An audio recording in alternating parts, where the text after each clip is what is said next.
Coach, just how comfortable with y'all's zone defense today were you, and just confident in it to run it as long as you did today?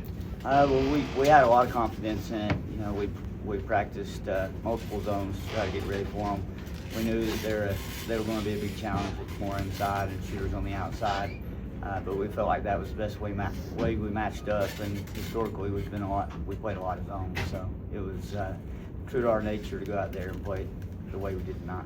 Yeah, I mean, with Kimura down there in the post, I'm sure they've seen zone from a ton of people. Why did y'all's work though? I think that I think all zones start with man-to-man principles, and the girls understanding the game plan, and they've worked hard all year. They worked hard this week to get ready for them. So I think it was just us playing the zone that we typically play.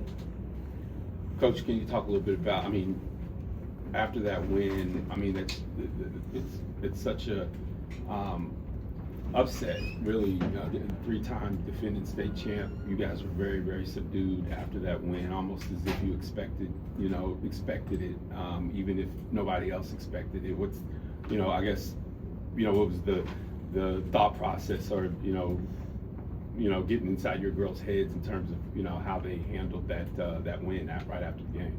Well, we played some really tough competition this year in preparation for this. So the girls, we went to a tournament in Florida, and we played teams that were of that caliber, and so it wasn't new for us to see that athleticism and everything. And we competed there, and we won there, so we felt like we could just do the same thing here. And it's hats off to them for buying in and to what we did and coming out. We've after Christmas, the motto has been hold teams to one shot, one and done. And I think this puts us at 22-0 on the year when we do that. So, Coach, the last time you led your team to the Final Four 2 years ago, you weren't able to be on the sidelines. Just talk about how much this means to you to come in and get the win. The last two Final Fours, and you lost in the first round of Bartlett. How special is this to? It was. I told the girls before the game. I showed them a picture of me in the hospital, and said thank you for coming back, bringing me back. So it's very special. Kaliyah, the score right before the half, I think, gave y'all a 12-point lead, and y'all were able to increase it in the third quarter. Just what were the strategies and things that you guys were wanting to execute in the third quarter to kind of expand that lead? Just like you said, continuing to hustle on defense, know our roles. With our zone, having good man-to-man principles, they prepared us pretty well. We watched some film, and we really remembered to execute well coming out of halftime, not having a slow start, and continuing our stretch from the first half. For the players, it's kind of the same question I asked your coach. With the very subdued, post game right after the game's over with.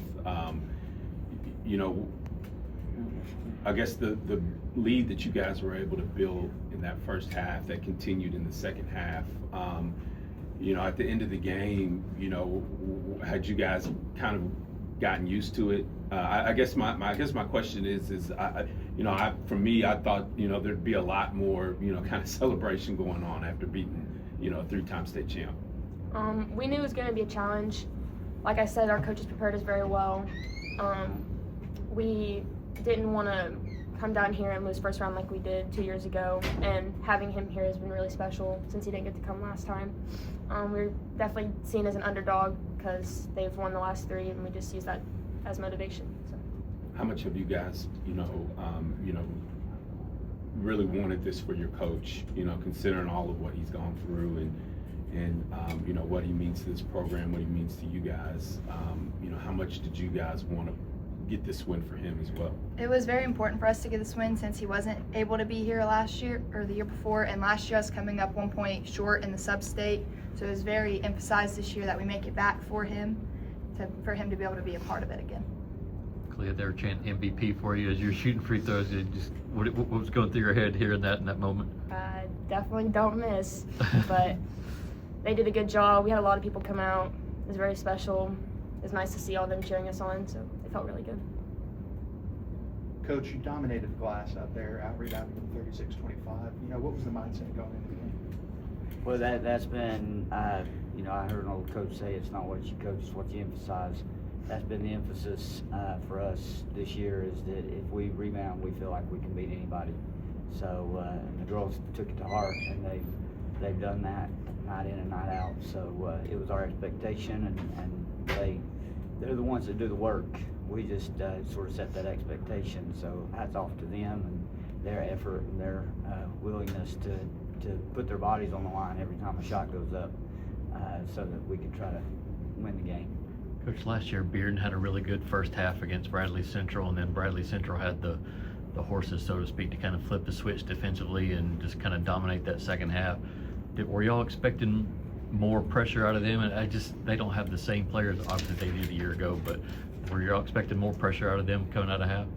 We talked at halftime, and I told the girls that they're gonna come. That we probably woke them up, and they're gonna come out the second half with a different level of intensity. But the goal is the same, to outwork them. I told them they outworked them the first half, so we got to outwork them the second half as well.